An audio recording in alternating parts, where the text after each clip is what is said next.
Pastor VanLalkima Sailo kan pu kache voin ne women ministry board sain gospel concert voin ju Mizo so nu hian board sai ania Mizo Adventist te zinga chon Pastor VanLalkima la phwa tam ber te zinga mi ni ome tuna hen if la phwa te zinga mi inun kong tik zo turin olal party hi helai kan zai thiam te zinga mi nulal din pui khol ringin asadon ania hemi asak pa hianin hemi if la phwa chung changa hian toite an biang biak che kadua ka zora pasabera tan chon hi ni sela hela hi engtik kuma i phwa nge nia engti anga lo lang nge ata thua hi engtiaron phwa chok nge initi toite min sul hi Ola din pui kalome women ministry leaders te pula ro puyate elders te members te tin lo tu duom tak tak te in zavai chunga sabat chibai wale in hun lutak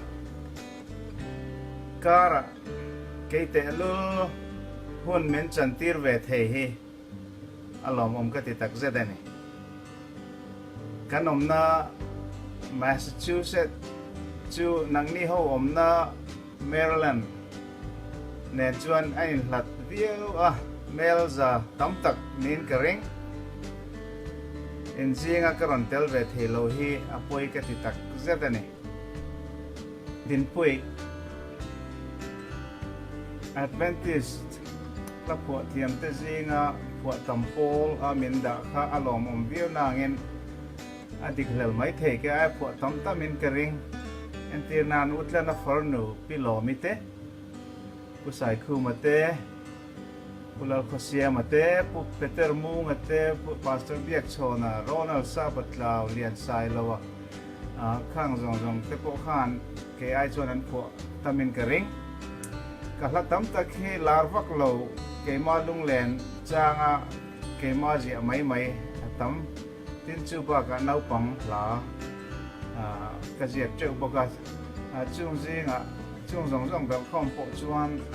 tam ber chu kani karing lo I han zonan changi la pian therna dik ti hla ka phu na hi kum sang ka jakwa samriat panni August ne som pariat ani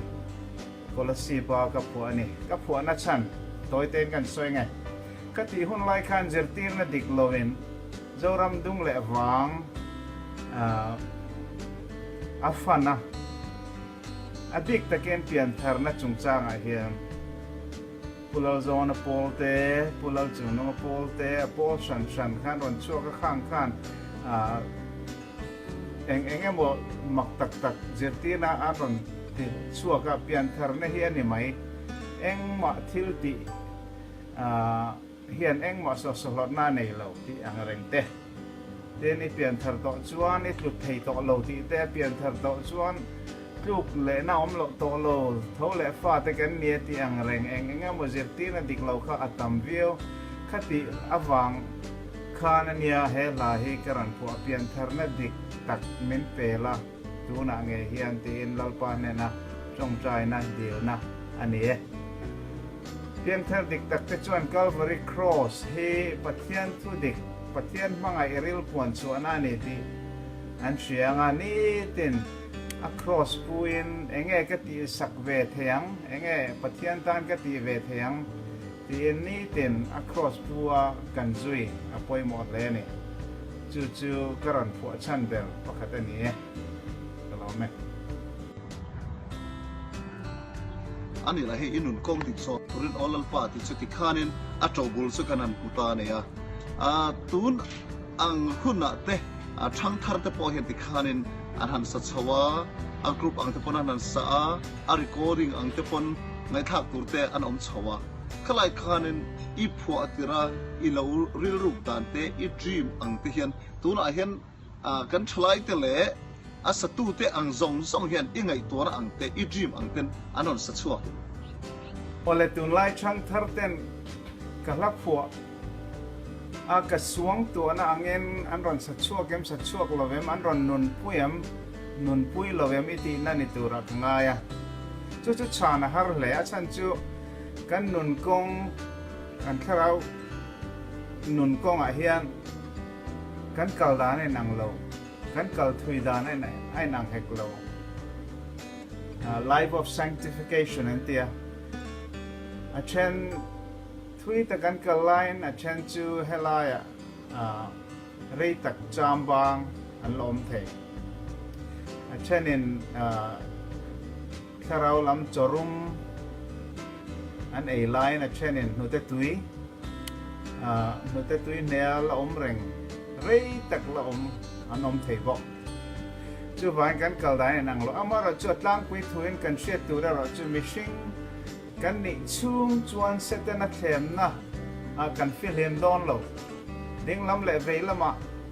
thlem nai men chim reng don ma na ka pian thar na kha tu na ka ring thei lo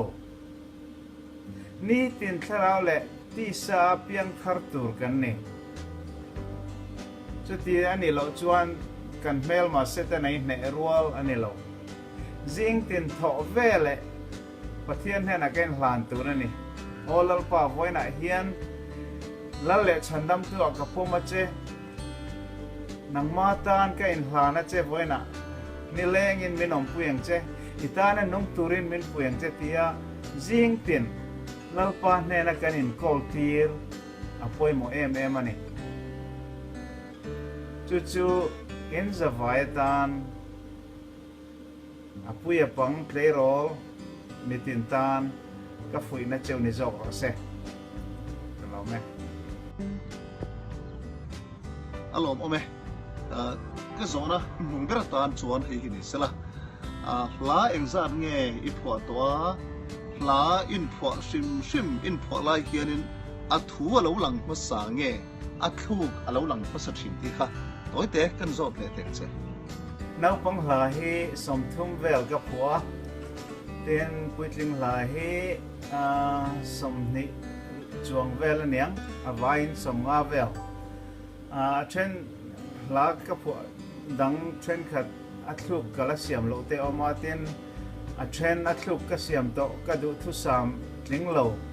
kal da that mai te lom chung chu vain som nga chuang an ne mai the tin atlang pui thuin izo na kan sang ngai ka phwa ma sa la thu ka phwa ma sa athluk ka siam deu be amaro chu nia chung zeng ami te chu kum sang ro rel ti te avahlu em calvary cross ti la te khani ten achang chuan maktak mai zan kamu ma hian la ka sa thina athluk athu ka shiat mi lo athluk hi ka sa thina zing tho vele ka record na la ka record lo chuanin aboral athamral mai thina chu tiang chu om zeu entirnan lalpai za ngai na ka ngai tua chang hianin ti hla te thu pui kha ange ni min thei hil suang che ti hla te khang khain shet ka ringa tin chu lawa engtika ngai ron kaldon lalpa iswat krista local le na ka mo mga kamua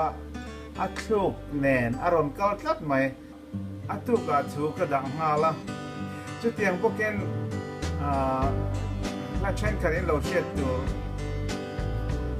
tarses ticket ti te wana pa ka nei ti te khang te kha athuk ka shema sa zo chu tiang chu om zo athuk le athu ka shet kop chung chang nen ka nin chopa athuk le athu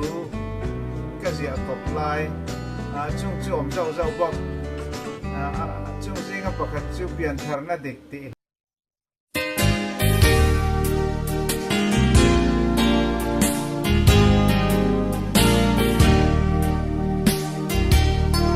inum kong di zo turin olalpa kating zo lo iswai na lo chua ngày tua na chiang nim le fel om dan moi le cha min zir tir le am oi crossbul karon bel all alpa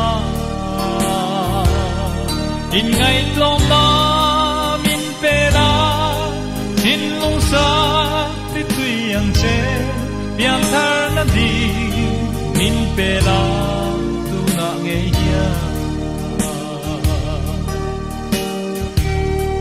I cross bula kasual dong all alpa garon lane min lo lo mang che cha po le wan na bo se nung chang moi le cha min zir ti le ang che oi cross bul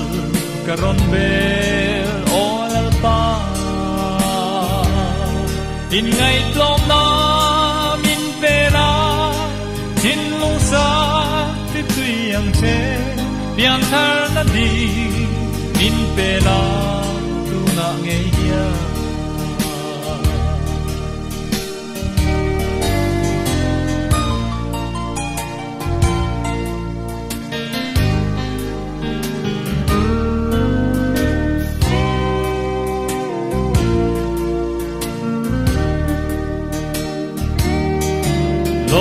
Sailo